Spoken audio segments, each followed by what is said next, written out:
Christ as head. Kristo ang ulo. Amen. Taan ta diri mga igsoon na kinigidi ay sovereignty over the nations. Christ also exercised his headship as head over all things to the church. Amen. Tanang butang og sa iglesia mga igsoon. He works to gain his chosen vessels. Amen. So, kita mga igsoon, isa ta sa chosen vessels sa atong Ginoo.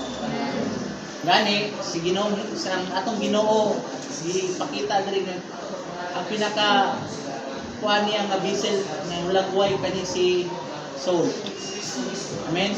Kung makita nato unsa man si Saul, maglulutos.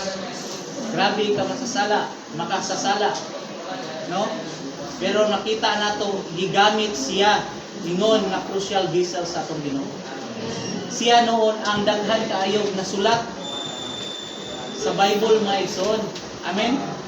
So makita nato nga maskin pag unsa di ay kamakasasala si Saul, pero pinakagamit siya sa buhat sa atong Ginoo.